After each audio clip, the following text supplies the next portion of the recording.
Okay, we're talking to Stanley DuPont from DuPont Construction. He's also my father, and he owns his own small business, and he's a private contractor. Tell us a little bit about what you do, please. Okay, my name is Stan DuPont. I own DuPont Construction. We do mostly residential construction, renovations, and light commercial constructions. I've been in business for about 7 years for myself, but I taught construction for about 25 years at the federal prison. Okay, what made you decide to own your own business or open up your own business? Well,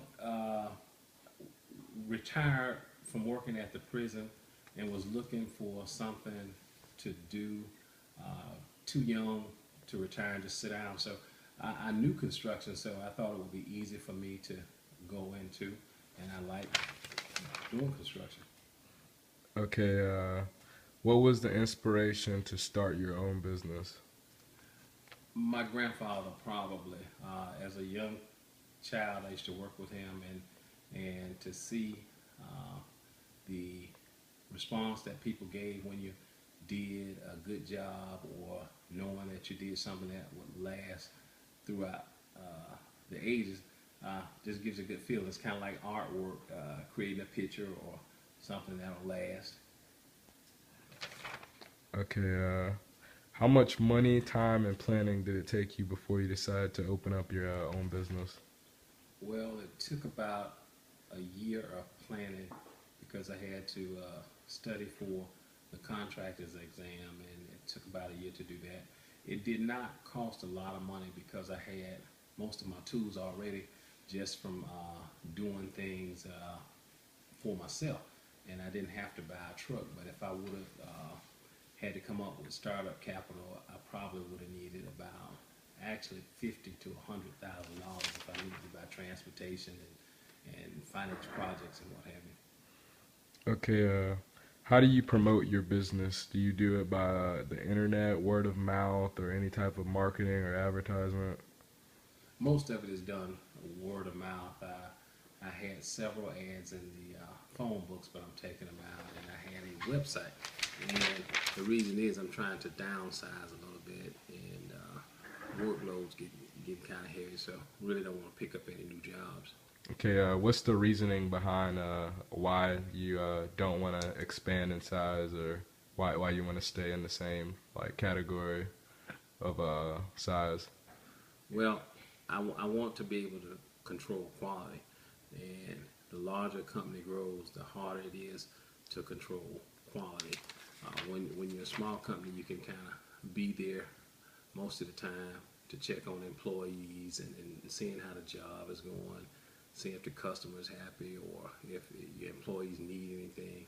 So uh, you know better than your employees actually, and so a lot of times when you get a lot of employees, you just can't supervise all of them. Okay, do you have a website, or and what is the reasoning behind why you do or do not have a website? I'm currently, well, I had one and I'm currently taking it down because I'm just really not looking for any new business. But there is an advantage to having a website.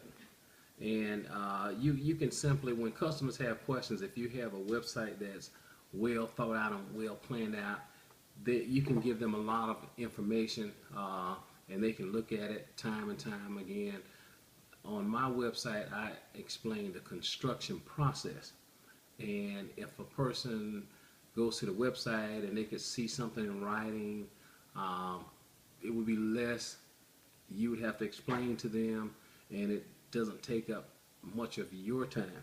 I had things on my website on how to get financing. You need to get a set of blueprints, just the different steps before they start a construction project, and it would help them, to answer a lot of questions. And by the time they actually met with me, they would be prepared and have a lot of stuff.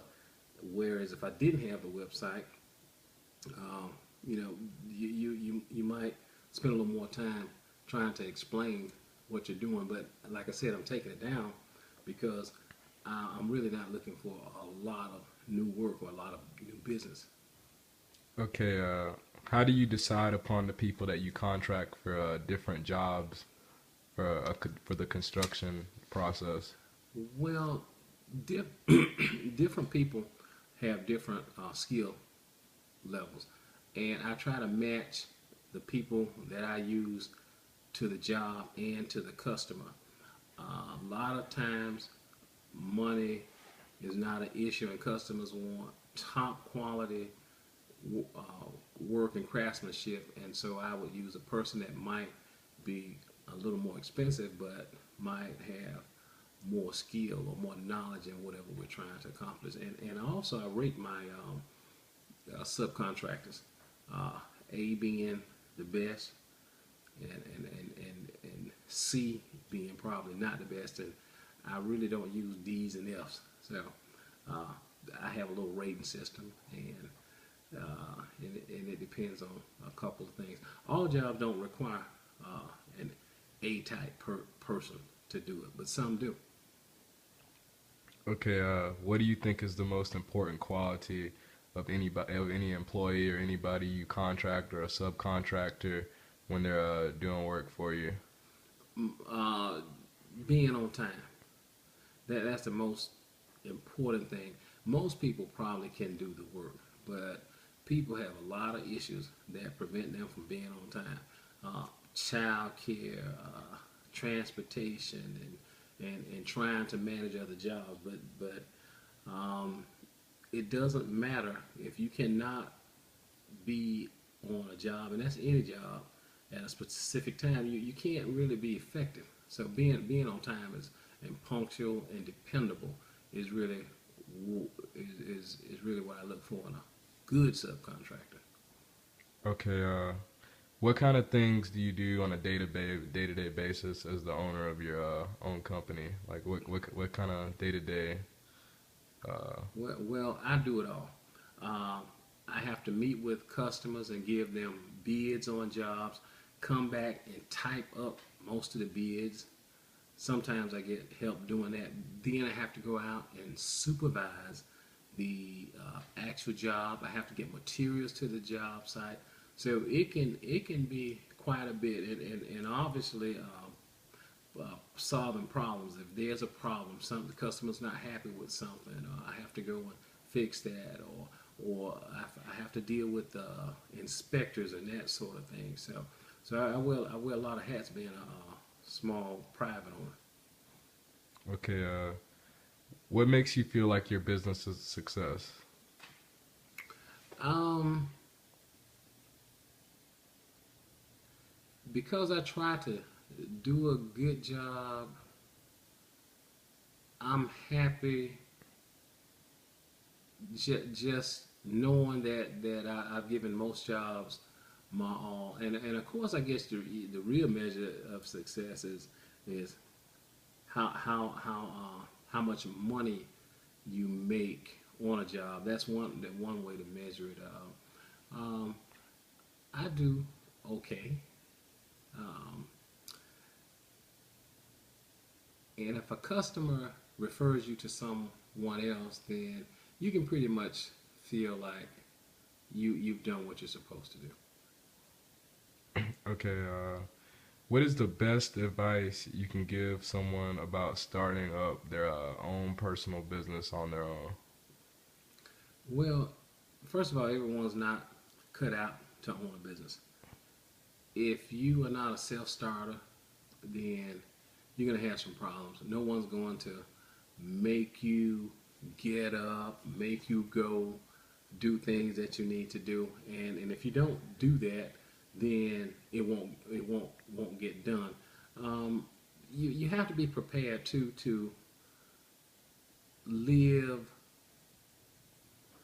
without money for a while, because um, in most cases you're not going to make any money for about the first 2 years of starting up a business. Most of your money will be going into getting ready to do business and building building your clientele up and what have you. So you have to be prepared for some tough times too.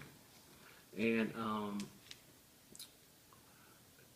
the the best advice I can give to a person wanting to start a business though is to be responsive and answer your phone.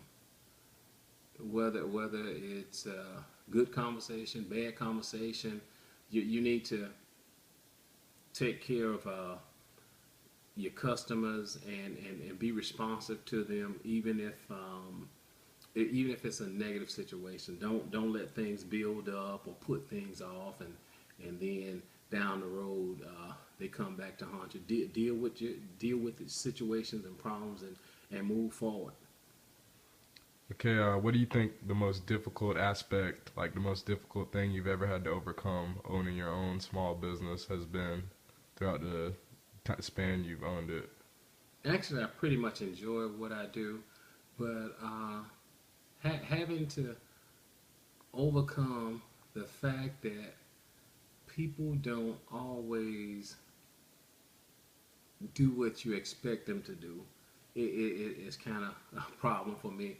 And I think what it is, a lot of times you think you're communicating something to a person, and they really don't get what you're trying to convey to them. So, trying to be more clear when I give directions or ask people to do things. Trying to have good communications is probably one of the things that I've had to overcome. What are your long-term range goals, and what are your short-term range goals for what direction do you want to take your company in, long range and short range? Well, short range, I just want to be successful. I just want to be a profitable company. I strive to make about 20% over labor and materials. Long range, I want my company to be successful in the next 4 or 5 years, so that maybe I can make enough money to retire. So my long range goal is only about 4 or 5 years, and that's due to my age. I don't think I'm going to be doing this up in the 60s and 70s. So, but long range goal is to make my company successful and hopefully make a little money and can retire.